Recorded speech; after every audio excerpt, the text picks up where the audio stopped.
Okay, good morning, everybody. Happy Shushan Purim Katan. The small Shushan Purim, as it's in Adar Rishon. We are holding the 15th day of Adar, the first of Adar. We're holding in Pashas Kisisa. We're holding chapter 33, verse 30 to verse 17. This is the most hidden one of the most hidden chapters in the Torah, in its meaning, and there are many many Kabbalistic teachings on this very short portion, the portion of Wednesday, the fourth reading in the Parsha of Kisisa. Vayem Hashem al Moshe, and God said to Moshe, Gam es hadover hazeh, even this thing, asher dibarti, which you asked, Esa, I will do. Kimotsasi chen be'enai, for you have found favor in my eyes. Ve'adacha, and I'll make myself known b'shem, with my name. So now she says, this thing that you asked in the Flinu, that my Shechina should no longer rest upon heathens, I will do. Bilam, the Gentile prophet, words did not come about through the resting of the Shekhinah on him, but his prophecy would occur when he would fall and his eyes would be unveiled, such as now a word was conveyed secretly to me.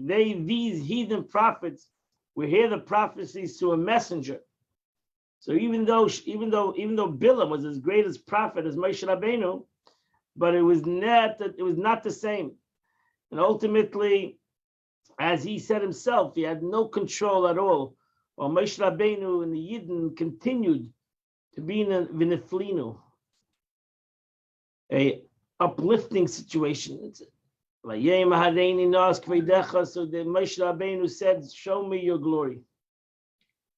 So Moshe Rabbeinu perceived that it was a time of God's goodwill, and his words were accepted. So he continued to ask him to show the appearance of his glory. Moshe Rabbeinu wanted to see God. So God said, I will let all my goodness pass before me. V'karasi b'shem Hashem, and I'll proclaim the name of God lefanecha, before you. V'chanesi asher achen, and I will favor when I wish to favor. V'lichamti asher rachem, and I'll have compassion when I wish to have compassion. Very cryptic words over here. Rashi says, gives a simple explanation. The time has come that you shall see some of my glory that I permit you to see, because I want and I need to teach you the order of prayer. Because when you had to beg mercy for Israel, you begged me to remember the merit of the patriarchs. You think that the merit of the patriarch is depleted. There's no longer any hope. I will therefore let all the attributes of my goodness pass before you while you are hidden in a cave. Here the Eibusher is going to teach God's going to teach Moshe Rabbeinu the 13 principles of mercy. To teach you the procedure of begging for compassion, praying, even in the merit of the patriarch is depleted. According to this procedure, in which you will see me enwrapped and proclaim the 13 attributes. And I'm telling you this not as a secret, to teach the Jews to do the like. Through their mentioning me, the words of compassion and grace, they'll be answered, for my compassion never ends. And this is we'll soon see the 13 attributes of mercy. At those times that I will want to show favor, at the time that I will have compassion. Until this point, he promised him, Moshe, only at times I will answer, and at times I will not answer. At a time of the deed when God revealed to Moshe the 13 attributes. However, he said to him, behold, I will form a covenant. He promised him that they, the Israel, would never return empty without an answer to their prayer. So God made a promise. And that's why we say Hashem, Hashem every single day. Besides the days we don't say Tachan. Most powerful prayers, the 13 principles of God's mercy and compassion. And this, the Eibusha says, when a Yid will pray, anytime he will pray, I will not let it go empty-handed. There will always be something from their prayer. And God said to him, you cannot see my face, because nobody can see me and live. So now even I'll let all my goodness pass before you, I still do not grant permission to see my face. And that's the essence of God. It's impossible. And God said, behold, there's a place with me, and you shall stand on the rock. So Rashi gives a simple meaning. On the mountain where I speak to you, it's Mount Sinai, I placed and prepared for your benefit, will hide you, so you'll not be hurt. And from there you shall see what you shall see. This is a simple meaning, whatever that means. But in the Medrash, the meaning is that God is speaking to the place where the Shekhinah is. And he says, the place is with me. But he did not say, I am in the place. For the Holy One, blessed be, he is the place of the world. The world is within him. But the world is not his place. The world does not encompass him. This is extremely, it's a Hebrew words of it, the Gemara words. Shakadosh Baruch Hu mekayme shalaylam ve'eina olam imkayme. This sounds much better in Hebrew. God is everything, but everything is not God. And that's the hidden thing of life. The Eibishter, you cannot separate from the world, but the world can seemingly be separate from God. And that's a very deep concept. So the Eibishter made that the world has seemingly a separate identity. But in truth, everything is God. And that's this is where you learn Chassidus, but here you have a Rashi, it says a very Chassidic word, very Kabbalistic word. Shakadosh Baruch Hu mekayme shalaylam ve'eina olam imkayme. The Eibishter encompasses the whole world. He fills everything in the world, but the world seemingly doesn't encompass him. Get that line down, and you'll understand a lot what we learn in Chassidut. And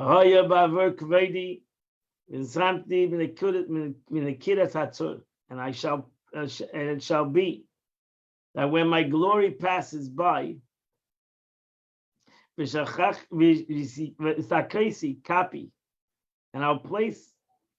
I will place you in the cleft of a rock. That's it. It's a case, and I will cover you with my hand ad avedi until I pass. When my glory passes, so Rashi again gives you the simple interpretation. In the cleft of a rock, in the Kudas Hatzur, like the following verse, even if you pick out Tinakel, those people's eyes, may the ravens of the valley pick it out. And they dug it out, Karti, they drank the water. All these examples have the root in Kuf Reish, Nikras Hatzur, meaning digging out of the rock, the cleft of the rock. We say Kesi Kapai. From here we understand that the power was given to the destructive forces to destroy Moshe. It's Aramaic translation of Agim Bimari. I will protect you with my word. This is like for the honor of the Most High. He does not need to cover over Moshe with actual hands. It's one of the things the Gemara says. If you realize how many things are in the world to hurt somebody, but God protects every person. Verse 23, and I'll remove my hand, and you'll see my back, but you will not see my face. So Rashi says, I'll remove my hand. Uncle is friend, when I remove the guidance, my guidance of my glory. When the guidance of my glory passes by, we're opposite of your face. To go further from there, this means that even Moshe would not be permitted to grasp the essence of God, only his attributes and his deeds. The Gemara says, the Eibishter, God showed him his knot of his tefillin. This is a very famous Gemara. And the Gemara says whatever God commands a Jew, he does himself. And that means that God wears tefillin. And the Gemara even asks the question, what is written in the tefillin of God?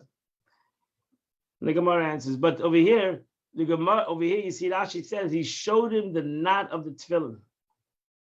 Whatever that means. And there are many, many, many, many, many godly interpretations. As I said, this is one of the compact parshas of the Torah, with as many, many spiritual, Kabbalistic and Hasidic meanings of this couple of verses in the Torah. And that completes the Chumash for today, my friends. And now we go to the end of chapter 29 of Tanya. Alter Rebbe is explaining us, every single one of us, how to bring humility to our lives and how to be honest with ourselves, because this is called a Sefer Shel Beinanim. This is called a book for the middleman. So first, a person has to realize who he is. And if you're going to talk yourself in, you're a tzaddik, then I'm talking to the wrong person. So the Alter Rebbe says we are not tzaddikim because we have the capacity to do evil, because we have a nefesh habahamis. We have it on a misked soul. And therefore, if you would sit down and make a cheshbon of your life, you would realize that there are times in your life that you were in vanity and you did things that were not per se for God. So he continues in that concept. Let us further consider his dreams. All his chalamis that he dreams, in order to humble his spirit. Again, we're looking for the concept of humility. The Alter Rebbe is trying to help me out. And he says your ego is so big. So let us go into your dreams. And one may learn more about himself in his dreams than from his waking conscious thoughts. Because usually what you dream is what you have thought during the day, whether consciously or subconsciously. Shem hevel v'ruas ruach. For the most part, they are vanity and affliction of the spirit. Nightmares. Because his soul does not ascend to heavenwards during his sleep. So he's having these nightmares. As the verse says in Psalms, who shall ascend the mountain of the Lord? Who goes up to heaven to receive prophecy when they go to sleep? All prophets received their prophecy when they slept. They didn't receive their prophecy. Only Moshe Rabbeinu, as the verse says, he spoke to God face to face. But every other prophet, even Abraham, Isaac, Jacob, when did they receive their prophecy? When they slept. So why did they receive prophecy when they slept and we don't receive prophecy? Because they were godly people. They went up to heaven, so to say. They went up to the mountain, and they were nechikapayim. They were clean hands and a pure heart. So that's why they had pure dreams, and ultimately they had pure dreams in a way that they had prophecy, implying that the souls of those hands or hearts are not pure, do not ascend. And that's why the dreams are patchwork of vanity and foolishness. That's why now you understand why Yosef HaTzadik, he interpreted his dreams. He was a great man. And therefore, when he had a dream, It was a message to him. It was not vanity. It was a message because he was a godly man. And he understood that every dream that he has is a message by God. Actually, it can be more of a message from God. Why does a prophet have all prophecy when he sleeps? Because that's when he separates himself from his body. And he has the capability to have greater revelations. And therefore, Yosef said, when I had a dream, and again, every prophet, when he had a dream, was a message. Furthermore,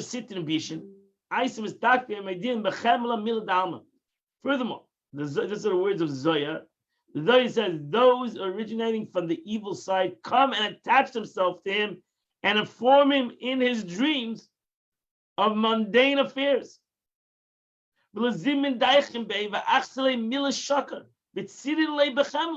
sometimes mock him and show him false things and torment him in his dreams. So the Zohar says, you have a nightmare. That's what you have to fast for a nightmare. In halacha, there's a fast for somebody who has extremely a bad dream. Because if somebody has a bad dream, he should fast. He has to do tshuva. Which because of Yikar Rabbah, as it's written in the Zohar in Vayikra, seen there, discussed there at length. We thus see that the Zohar, that one may evaluate himself by studying the contents of his dreams. If my dreams are vanity, no meaning, sometimes even negative, he needs to realize that his dreams is telling him something. Therefore, he can humble his spirit, even if he finds himself free of sin. But why are you having these dreams? He may be crushed as Sitra Achra within him, as explained above. So say, listen, I'm not so perfect. And therefore, I need to be humbled because I have these terrible dreams. The longer he reflects on these matters, both in his thoughts and by delving deeply into the books,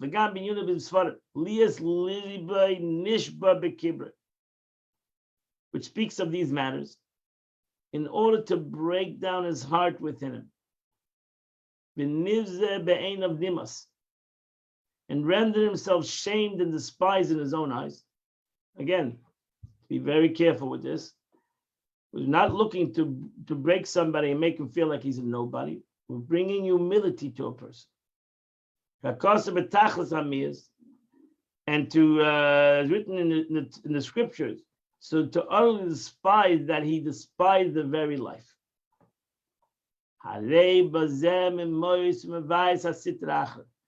The more he despised and degraded by the Sitra Achra, casting it down to the ground.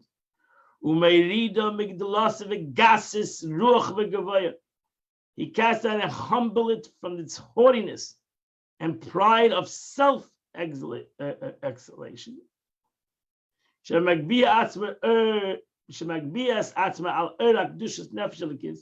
Because his ego is exalted itself over the light of the divine soul, to darken its radiance of my soul. Up until now, the Alter Rebbe has proposed means of crushing the Sitra Achra within one's animal soul by humbling his own spirit through intellectual contemplation. He now turns to another method, that of raging against his evil impulse, without entering into analysis of a spiritual level. Are you ready for this? Also thunder against it. with a strong and raging voice to humble it. Not in public, in a private room. As our sages say, La'olam yargiz adam yetzer teva yetzer hara. A person should always arouse the good impulse against the evil impulse. Shenemar rigzu, rage and sin not. You got to get angry. Where you should get angry? Your yetzer hara. Don't get angry at somebody else. It's time to get angry at a yetzer hara. Stop being so nice to my yetzer hara. Get angry at what you should get angry at. Get angry at your evil. This means that one should rage in his mind. So we're not talking about screaming, because the yetzer hara can hear your thoughts. She yitzhara against his animal soul, which is his evil impulse. The code actually with a strongly storming indignation. He should scream at it in his mind. What should you tell you, the yetzer hara? Atara, you are evil. Meshukit, you're abominable. Mesuav, you're loathsome. Manuvel, you're disgraceful. Don't use any dirty words. With all the words that the sages say, called it. You are a wicked. You are evil. You are abominable. You are loathsome. How much longer are you going to obscure from the light of what are you doing to me? Enough is enough. Why are you trying to cover up the truth? Why are you trying to stop my light of my neshama to shine? Why are you doing this to me? You got to talk to you. I got to talk to myself. I got to tell myself to stop. If nobody's telling me to stop, I got to tell myself to stop. Why are you? I'm talking to myself. Why are you my yetzer hara, my evil inclination, my taivus? Why are you trying to drag me down? Why are you trying to hide my soul? The God is my soul, which is a part of God. Which God fills the whole world. Haya God who's past, present, the future is all one. Even right now, I'm standing right now here. The light of God that's in me is the light of God that was before Belishim Shini. The light of God that's in me is the light of God that was before the creation of the world, that was God was alone.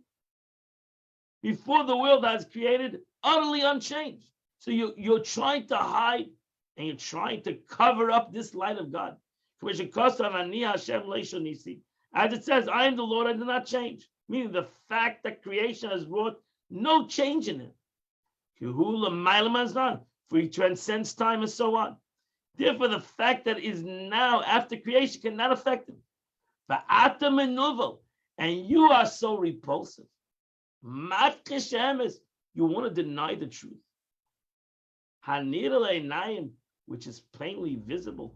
You're trying to deny the truth. You're a denier. You're denying the truth of God's presence. The kulaka make that everything is nothing to God. The chinas which is visible for the eye. The truth is the truth. We don't scream at our nefesh b'ami. We let it go. We're too nice to it. I'm just too nice to my animalistic soul. I got to scream at it. I got to say, stop. You need to let me go. If we would scream our nefesh Bahamas, we would scream at it. Again, scream at it with our mind. I don't want to see you walking down Lions Road screaming at yourself. Scream at it in your mind. This will help your divine soul. Enlightening its eyes to perceive the truth of the unity of the infinite light of Ein Sof. Through a physical sight, you're going to have a revelation. and not only through hearing, a lesser vulnerable. Promotion is by b'makamacha, as we explained elsewhere. This is the core of the whole divine service. The whole divine service is revelation. We need to be able to reveal ourselves. And the only way we can reveal ourselves, we get away from darkness. Sur meira v'asei tov. Go away from evil. You got to tell evil, go away from me. Enough is enough.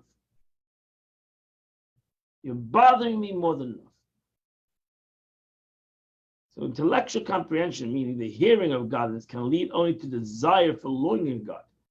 The level of perception described as sight leads far higher for one's self-nullification before him, and that's what we're looking for. The letter I see. Our eyes don't see because we're in the dark.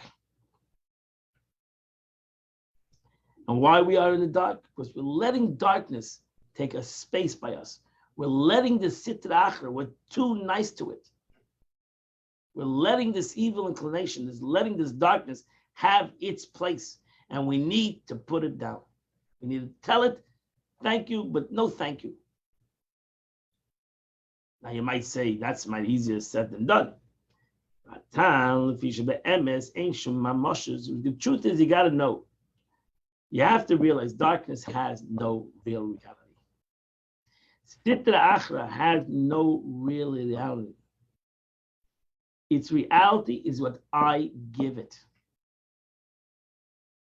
If I give darkness, if I give my nefesh Bahamas space, I gave it space. So I put myself into, I feel like somebody said before, I make the situation. I give it space. And if I gave it space, I have to take it away. The reasoning, the humbling of spirit of sitra achra is effective in crushing, because in truth, there's no substance whatsoever to sitra achra. This is a very powerful statement. There's no substance to it. That's why sitra achra, evil in oneself, we're talking about somebody else's evil. We're talking about my evil. And truth is, everybody like look at himself. Somebody else does me evil, that's real. But my evil, and that person's evil within himself, is also within himself. Every evil is compared to darkness because it has no reality, only if I give it a reality.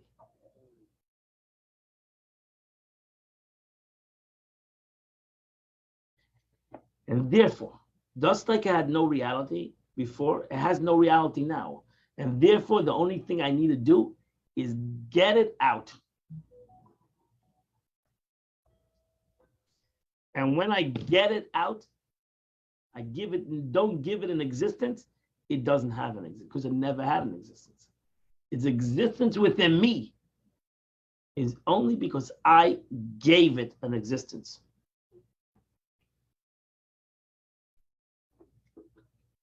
So that's why the Alter Rebbe says,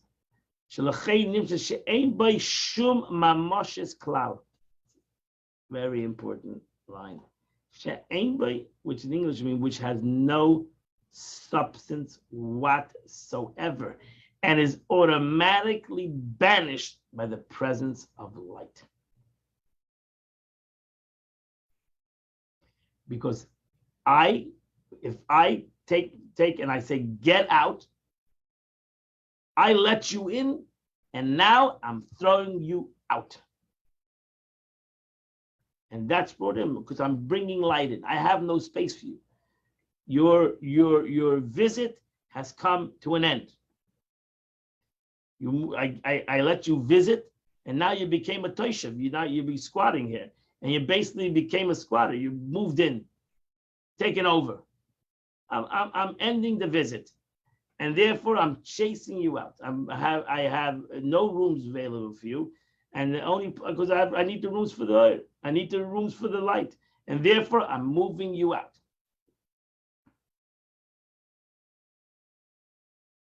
Because I let you in. Similarly, the Sitra Achra, indeed, even though it possesses abundance of vitality, once it moves in, my friend, it moves in. And ultimately, it has forces. The hach is called Balchaim Tmeim when the Shofesh almost and it gives life to every impure animal in the nations of the world. It's going to also gives life force to the animalistic soul, which is every Jew. Nevertheless, realize yet its vitality, it's not his own, God forbid. But it stems from the realm of holiness, meaning from the realm of holiness is the source of all life, including even the life force of the Sitra Achra. It's receiving when you do things, when you do holy things, because of ego, you're giving life force to the Sitra Achra. That's how the Sitra Achra, that's how the other side has its life force. Everything comes from holiness.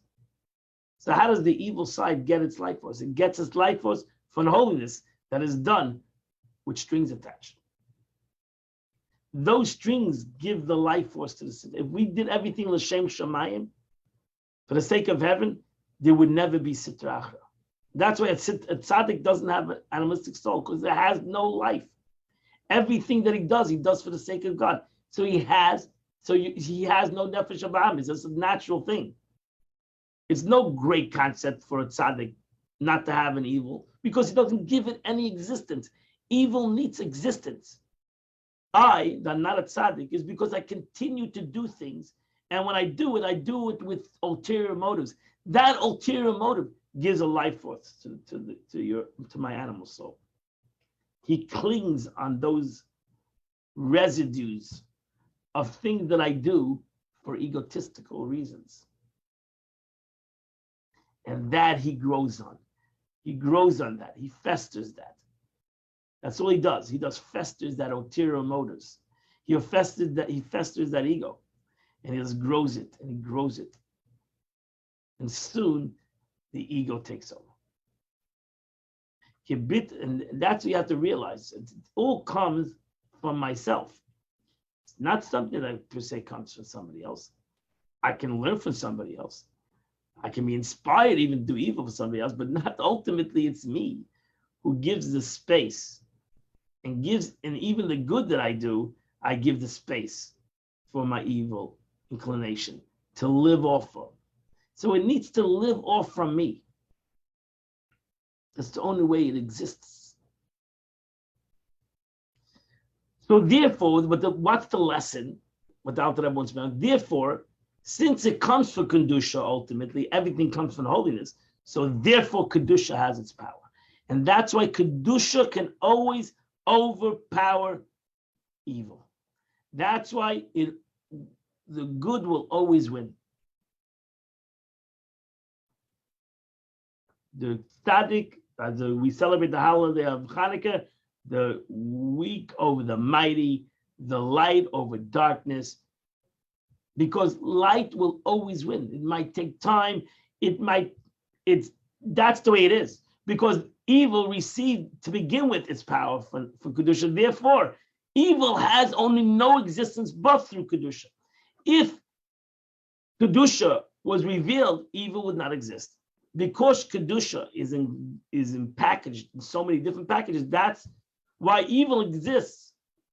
So evil has no existence without Kedusha to begin with. And therefore, holiness will prevail. Goodness will prevail. Because one day, I will do goodness without ulterior motives, and I will prevail. Goodness will prevail.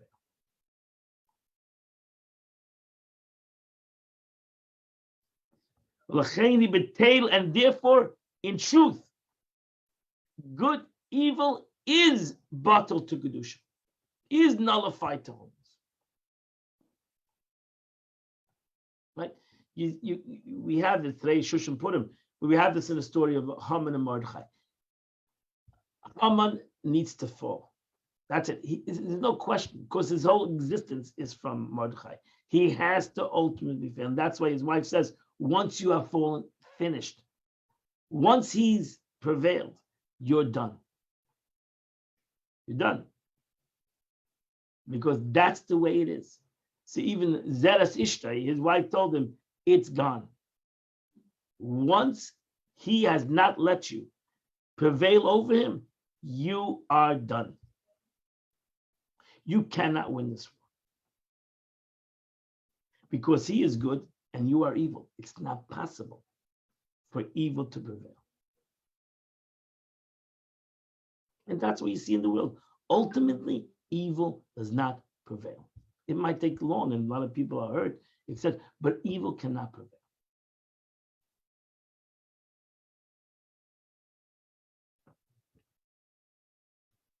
But over here, the lesson is within me that ultimately I have to realize, I have to talk. That's why I need to talk to my soul, my animalistic soul, and tell them, listen, you're not going to prevail.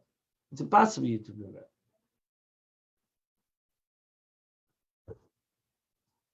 Okay, let's finish this.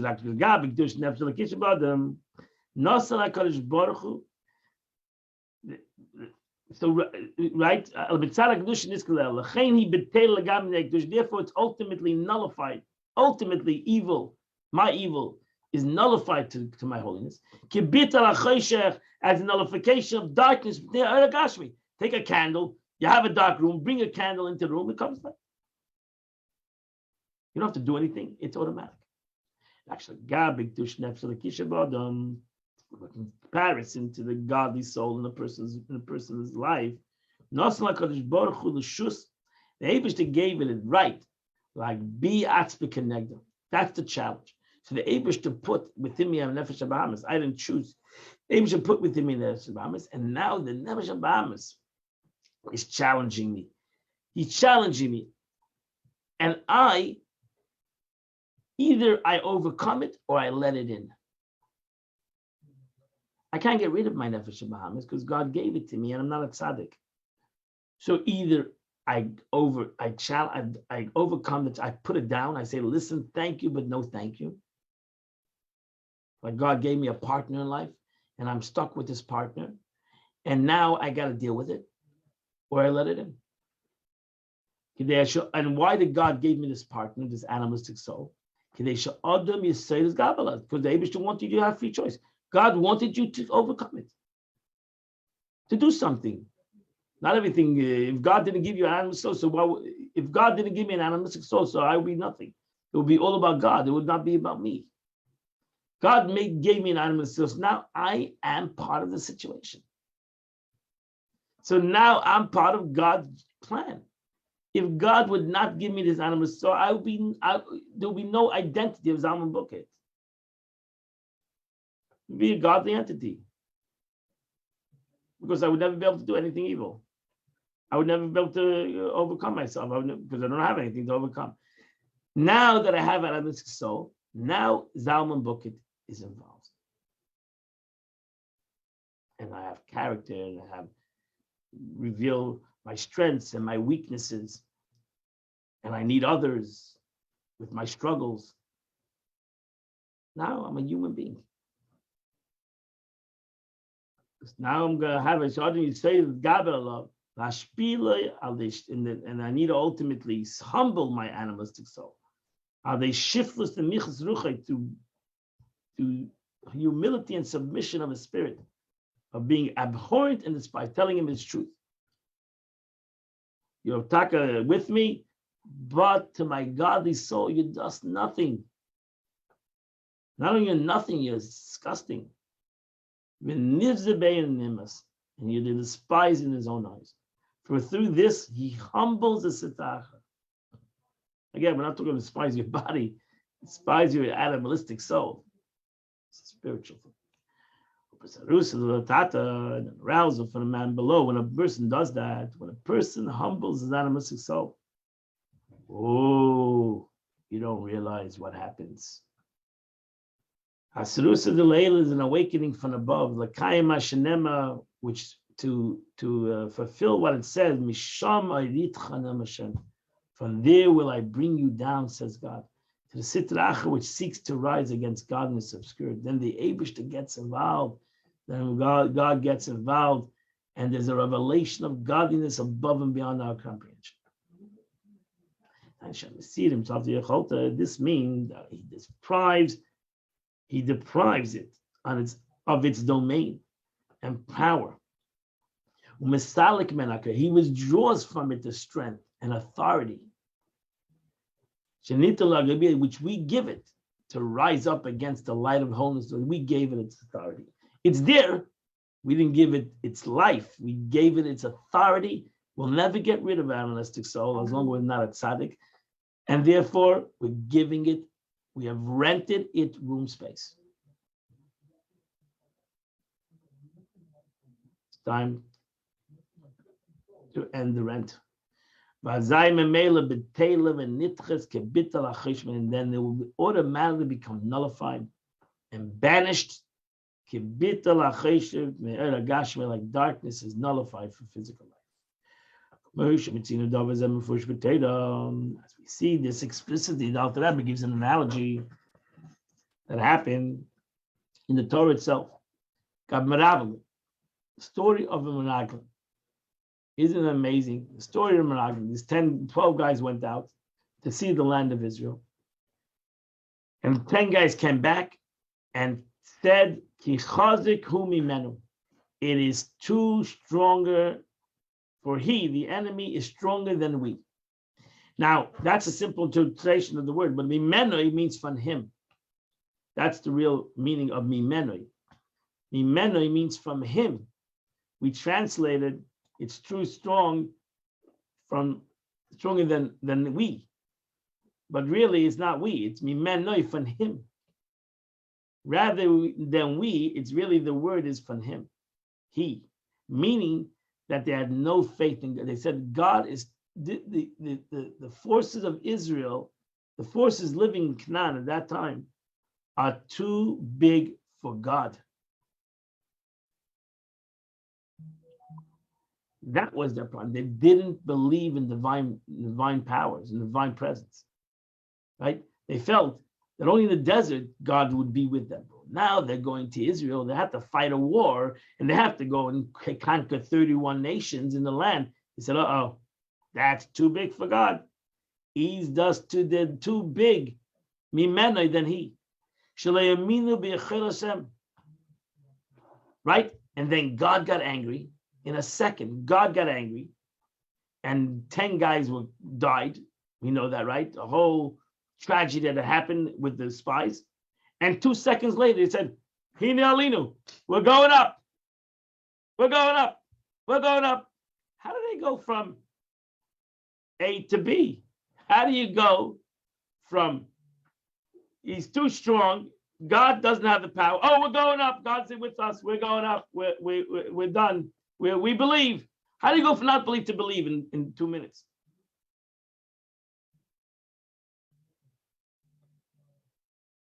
How did they get? When did the faith in God ability return to them? What happened? I would teach you Moshe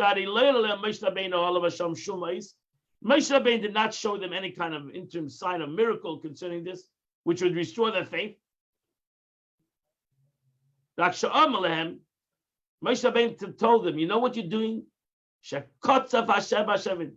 the Eibishter got angry.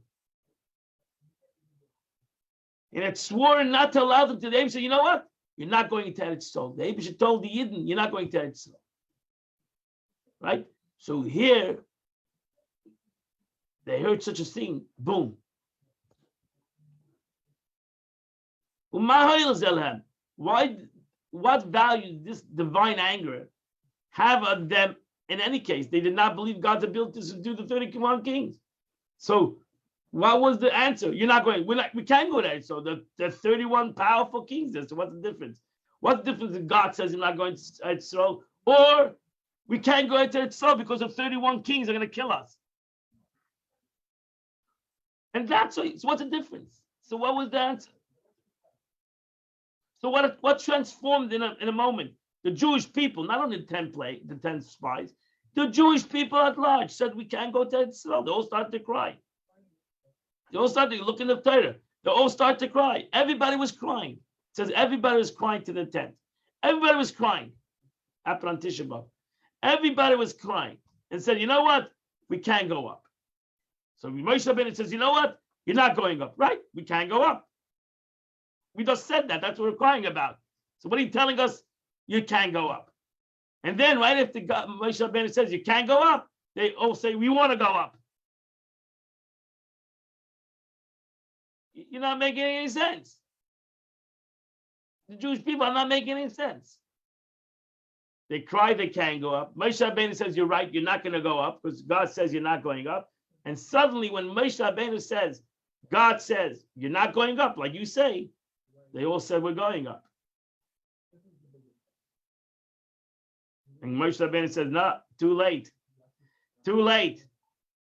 Now you're not going up. But the Alter Rebbe's question is, how do they go from we're not going up? Because there's 31 nations there.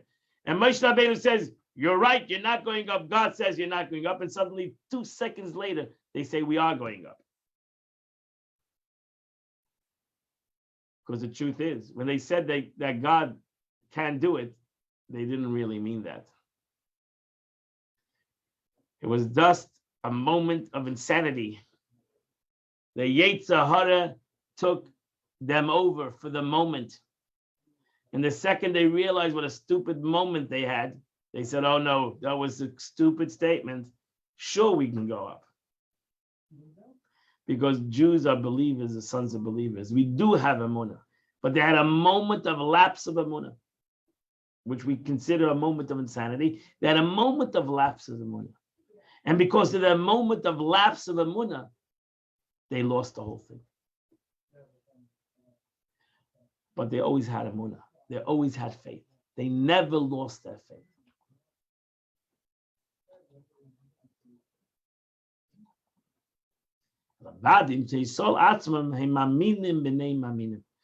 Surely then the explanation is as follows. Israel, a Jew is a believer in the sense of believers.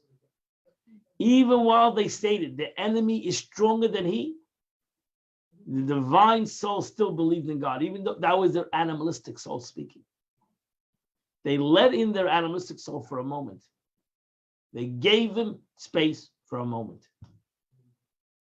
And they said a statement which they didn't really believe in. They said a statement. That's why we don't even translate the statement that way. Mimenu from us. We translate it in English. You look at the Chumash, they'll say they are stronger than us. But that's not a real translation. Mimenu is from him. They said a moment, they lost a moment of faith. And because of that moment of faith, there was a great tragedy. They didn't go into the land of Israel. 600,000 men didn't get into the land of Israel. They had a moment of insanity. They let the sitrach, they let their evil inclination clothe itself in the body and say something that they would never have said. And they knew they shouldn't. And the second they realized their stupid statement, they said, oh, it was a mistake. 2 seconds later, when Moshe Rabbeinu said, oh, you're right, God says you're not getting in because you don't trust me. Boom. They said, we don't trust the Eibishter. Sure, we trust the Eibishter. Which Jew doesn't trust God? For sure, we're going up. Don't worry. We didn't mean it. Boom. That's the power that we give the Nefesh HaBahamis. That's the power we give the animalistic soul. Give it a moment of power.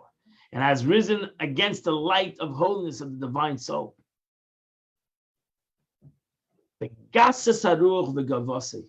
Imagine when the Jewish people saw the miracles of throughout the history to say, throughout the journey, and now they were stuck in the desert for 40 years.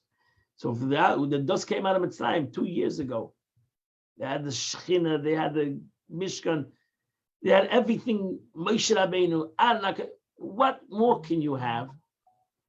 But they let their animalistic soul get a hold of them. Whatever, because the fake news, it doesn't make a difference. The reason why. It doesn't make a difference. What's the reason? That's what happened. And it happens to us constantly. We always can blame it on somebody else. Don't blame it on anybody but ourselves. We gave it room. They let this insanity come in. They let the choshech come into their existence. And therefore, the second they heard God's anger on their statement, and the Abisha said, how long should I bear with this evil congregation? That's exactly what the Alter Rebbe said. You should talk to your Nefesh Abraham. How long can I deal with you? Get away from me. Your carcass shall fall in this world. And you're right. You can't go into Israel. You don't trust me.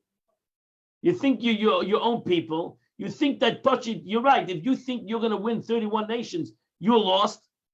You're not going to win. You're 100% right. Logically, naturally, you're not going to win 31 nations. You're a small nation.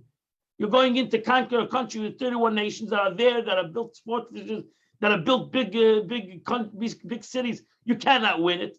Nobody's arguing with that point. But what about me? You lost your emunas Hashem. You let your animalistic soul take a grip of you. And therefore, I, God, have spoken. I surely do not do it unto all this evil. You will let your evil take over you. Hatzlacha Rabbah. You're not going to go into the land of Israel because you can't. You're right. Your animalistic soul cannot go into the land of Israel because it cannot win over the evils of these 31 nations. It's not possible. You need to subdue your animal soul. You should never give it in to your animal soul and you'll win everything because your godly soul cannot be destroyed. You can, why? Because you have God with you and you cannot be destroyed. The second they heard that. So it's like the Alter Rebbe said before, he's talking to yourself. The second your animalistic soul is going to listen, he's going to hear those words. Nichna v'nishba. They right away broke themselves. And therefore, the Torah says that consequently, the Torah says, and the people mourned greatly. They realized their statement. They realized their mistake. Nachas v'shalom, that they didn't have emunas Hashem.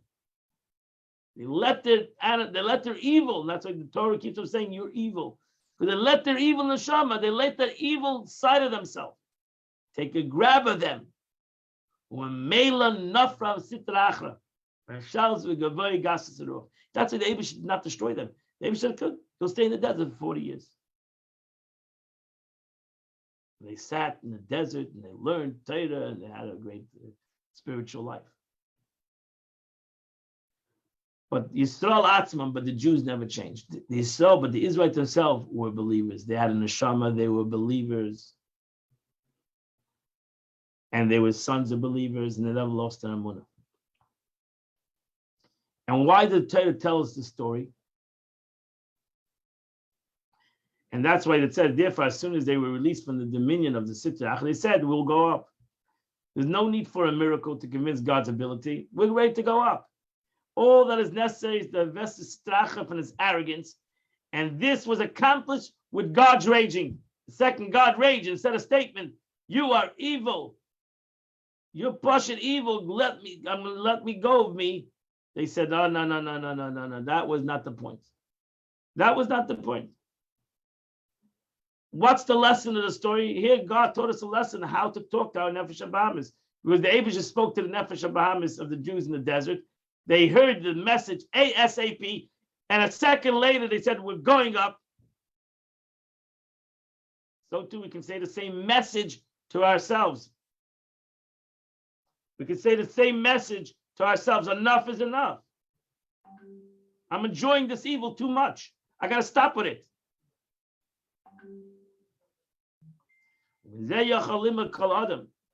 And from here, every person can learn. This is important. Every person in whose mind there occurs a doubt of concerning faith in God can deduce from this episode of the spies. I shouldn't think that he doesn't have emunah. It's not true. God forbid. We are all human beings. And we all have the capacity to not have emunah. But it's not us. It's the spirit came. Ruach HaSitra Achla Badi. This is the doubt is coming from the Sitra Achla. Hamagbiya Ata al Nafshe. It's overcoming his soul. Avi Yisrael Atzmam. But who I am, I'm a Jew. I'm a believer. Gama Sitra Achla. And furthermore, the Alter Rebbe says, even my Sitra Achra, my Nefesh HaBahamis, ain't like Sveikas Klal B'Emunah. Even my animalistic soul also believes in God. Trust me, not only my godly soul believes in God, my animalistic soul believes in God. The animalistic soul has a job. As we always learn, our animalistic soul doesn't want us to do this, doesn't want us to have Naramunah. Our animalistic soul has a job. It has no choice. It's given a job. God said my animalistic soul in my body, given a job. So I can't even blame my animalistic soul. It's not over here to blame my animalistic soul was given to me by God. If anybody have to blame is God, not my animalistic soul. My animalistic soul is telling me, it's trying to challenge me, but in his essence, he's hoping that I overcome it. This soul was sent to me to be mevalve me to confuse man with divrei sheker, with fake news, as somebody wrote, fake news with deceitful words. The mystic soul is telling me, real reward is overcoming me. You should thank me. You should either thank me. You should thank me, because where are you going to receive reward is because you're going to overcome me, not your godly soul. You should never overcome your God. Overcoming me is where you're going to get everything from. So therefore, thank me for the challenge. This is a famous analogy the Gemara gives, and Alter Rebbe says it a couple of times. As when a harlot, the king, sends a harlot to the son of the king, the prince. Right? So she goes to the king's son. She's lying to him. She's telling him, oh, have this relationship with me, blah, blah, blah. And the king, why is she doing that? Because the king sent her. Who wants that the prince should sin? Nobody. Nobody's going to gain out of it. Not the king, not the harlot, not the son. Nobody gains out of it. So the commercial customer Zayah, it's written in the Zayah, this is an analogy. So the analogy is the king sends the harlot. The harlot is hoping that the king's son will not sin. She has no choice. She's given the job. She's hoping that the king's son will not win, not overcome it. If the king's son doesn't overcome it, everybody's happy. The king's happy. The son will be happy. The harlot will be happy. It's done its job. It's going to get paid. Also, because it's done its job. My nefesh HaBahamis is in me to do a job, and if I overcome it, then my nefesh HaBahamis has accomplished for me, not for itself, for me.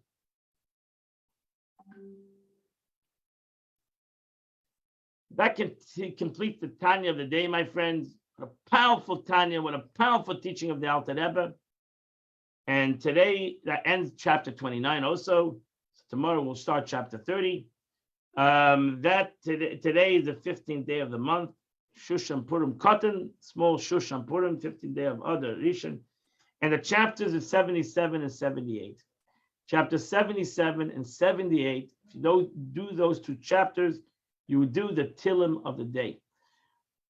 And we do the Chitas of the day. I wish you a great day, everybody. Have a wonderful day, a phenomenal day. Mitzvah will continue. See you tomorrow morning at 8 a.m. when we'll continue the Chitas of the day.